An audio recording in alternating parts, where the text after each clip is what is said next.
அடேங்கப்பா, தியாகி எஃபெக்ட்லயே உட்காந்துருக்காரு.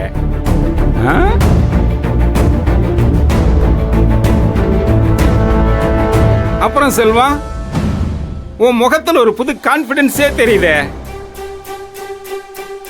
உன் பொண்டாட்டி மகா போராடி உயர் அதிகாரிகளா வர வச்சுட்டான்னு நினைப்பா.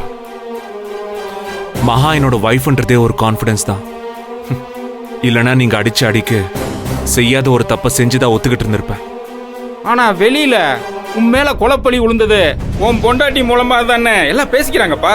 எவனும் ஒரு முட்டாப்பாய் தான் அப்படி சொல்லியிருக்கணும். என்ன நடந்துச்சுன்னு எனக்கு தெரியும். அது என்னன்னு கேட்டு தெரிஞ்சுக்கிட்டு உண்மையான குற்றவாளி யாருன்னு கண்டுபிடிக்கணும்னு உங்களுக்கு தோணல.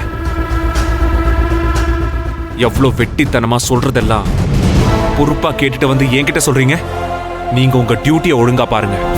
இந்த சிண்டு முடிகிற வேலையெல்லாம் வேண்டாம். என்னடா ரொம்ப துடுக்குத்தனமா பேசுற? அடிச்ச அடியெல்லாம் மறந்துட்டியா? என்ன அடிச்சாலும் நீங்க நினைச்சதை என்கிட்ட இருந்து கேட்டு வாங்க முடியல.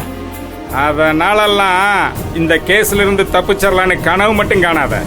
நடக்குமா நடக்காதான்னு தெரியாத ஒண்ணுக்காக தான் கனவு காணுவாங்க. இதுதான் நடக்கும்னு தெரிஞ்சு அதை எதுக்கு நான் கனவு காணணும்?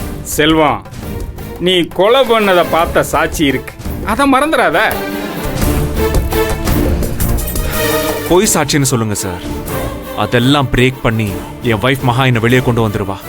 உன் பொண்டாட்டி மீடியால என் பேரை ரிப்பேர் பண்ணிட்டான், என் டிபார்ட்மெண்ட்லயும் நாரடிச்சிட்டா. அதோட எனக்கு சவால் விட்டுருக்கா. அவளுக்கு பதிலடி கொடுக்கணும்னா உனக்கு தண்டனை வாங்கி கொடுத்து காலம் பூரா உன்னை களி திங்க வைக்கணும். அந்த சந்தோஷமான செய்திய உன் பொண்டாட்டிக்கு நான் பரிசா கொடுக்கணும். டி ப்ரமோஷன்ல இருந்து மறுபடியும் இந்த பதவிக்கு வந்திருக்கீங்களாமே. நீங்க பேசுறத பார்த்தா என் வைஃப் தான் இன்னொரு டி ப்ரமோஷன் உங்களுக்கு பரிசா கொடுப்பான்னு நினைக்கிறேன். அதையும் பார்க்கலாம் ஐயா.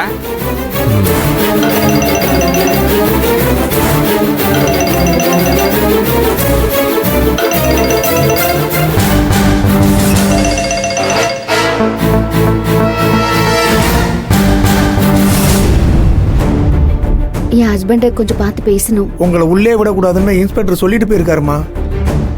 எப்பவும் நான் என் புருஷனை சந்திச்சு பேசலான்னு ஏசி சார் எனக்கு அனுமதி கொடுத்திருக்காரு.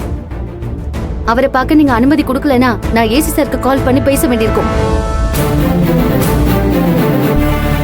என்ன யோசிக்கிறீங்க? லாக்அப்ல இருக்கிறவங்கள பார்க்க கூடாதுன்னு சட்டம் இல்லையே. இன்ஸ்பெக்டர் வந்தாருன்னா என்னதான் சத்தம் போடுவாருமா. சரி, அவர் வர்றதுக்குள்ள சீக்கிரம் பார்த்துட்டு வந்துருங்கம்மா. அம்மா அம்மா அம்மா, நீங்க ஒருத்தர் மட்டும் போங்கம்மா. பரவாயில்ல மகா, நீ போய் பார்த்துட்டு வா, நாங்க வெயிட் பண்றோம். இந்தாம்மா.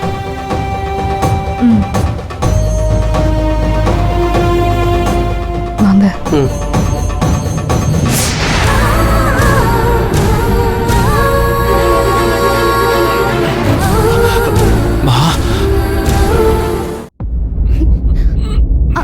நீங்க உட்காருங்க.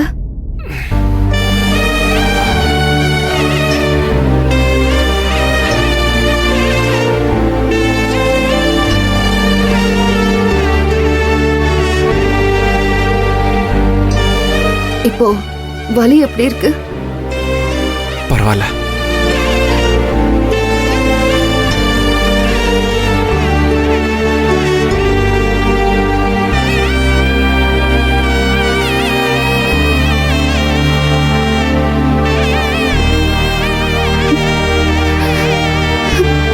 சாப்பிடுங்க.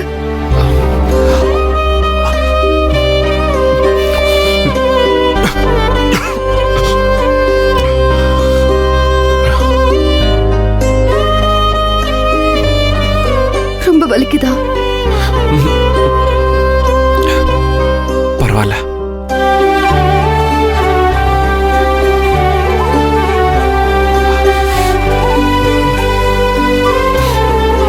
மகா, நீ சாப்பிட்டியா? முதல்ல நீங்க சாப்பிடுங்க. அப்ப நீ சாப்பிடல, குடு, உனக்கு நான் ஊட்டி விடுறேன். இல்லங்க, நீங்க முதல்ல சாப்பிடுங்க. இன்ஸ்பெக்டர் வந்தாருன்னா உங்களை சாப்பிட விட மாட்டாரு. அவன் கிடக்குறான். நீ சாப்பிட்டு இருக்க மாட்டேன்னு தெரியும். ஒரு வாய் நான் ஊட்டுறேன், குடு மகா. சொன்னா கேளுங்க. வேண்டாம்.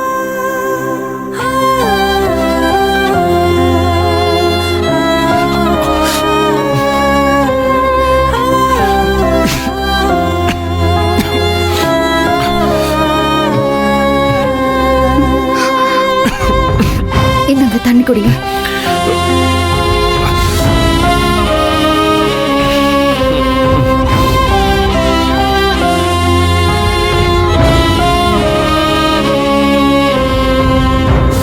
உன்னை நினைச்ச அந்த இன்ஸ்பெக்டர் மிரண்டு போயிருக்கான். இப்ப வந்தான்னா பழைய வீராப்பெல்லாம் காட்ட மாட்டான்னு நினைக்கிறேன்.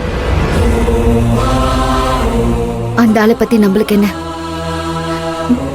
அவனுக்கு உள்ளுக்குள்ள பயம் இருந்தாலும் நம்மள பழித்திக்கலாங்கிற வெறி பல மடங்கு இருக்கும். எப்படியாவது உங்களுக்கு தண்டனை வாங்கி கொடுக்கணும்னு அவன் மனசுக்குள்ளேயே நினைச்சுக்கிட்டு இருக்கான். இப்ப என் மனசுல ஓடுறதெல்லாம் உண்மையான கொலைகாரனை கண்டுபிடிச்சு அவனுக்கு தண்டனை வாங்கி கொடுத்து உங்களை வெளியில கொண்டு வரணுங்கிறது தான்.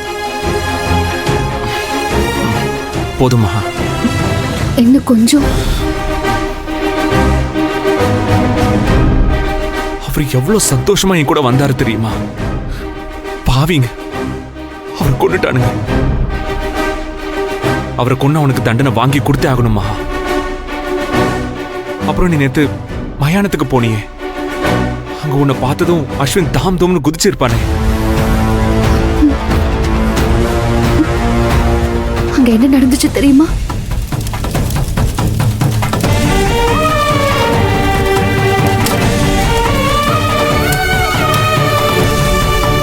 சார் ஆசைப்பட்டபடியே அவருக்கு உன் கையால கொள்ளி வச்சிருக்கியே, ஆச்சரியமா இருக்குமா? அது ஒரு அதிசயம் போலதாங்க நடந்துச்சு. சார் அவரோட ஆசைய அவரே என் மூலமா நிறைவேற்றிட்டது மாதிரி தான் இருந்துச்சு. அஸ்வினுக்கு அந்த ஆத்திரம் வேற. எல்லா கோவத்தையும் சேர்த்து அந்த அஸ்வின், இந்த இன்ஸ்பெக்டர் எப்படியாவது உங்களுக்கு தண்டனை வாங்கி கொடுக்கணும்னு துடிப்பாங்க. அவனுங்க துடிக்கட்டும். அதனால அவனுங்க நினைக்கிறதெல்லாம் நடந்துருமா என்ன? ஆனா சாரை யாரு கொன்னாங்கங்கிற ஒரு குழு கூட கிடைக்க மாட்டேங்குதுங்க. நீங்க குற்றவாளி இல்லைன்னு நான் எப்படி நிரூபிக்க போறேன்னு எனக்கு தெரியலங்க. எனக்கு அந்த பயம் துளி கூட இல்ல மகா. உன் மேல உனக்கு இருக்கிற நம்பிக்கையை விட எனக்கு அதிகமா இருக்கு. நிச்சயமா நீ என்ன வெளியே கொண்டு வந்துருவ மகா. அம்மா, இன்ஸ்பெக்டர் வந்துட போறாரு, சீக்கிரம் கிளம்புங்கம்மா. சரிங்க. மகா, நம்பிக்கையோட இரு. எல்லாம் நல்லதாவே நடக்கும்.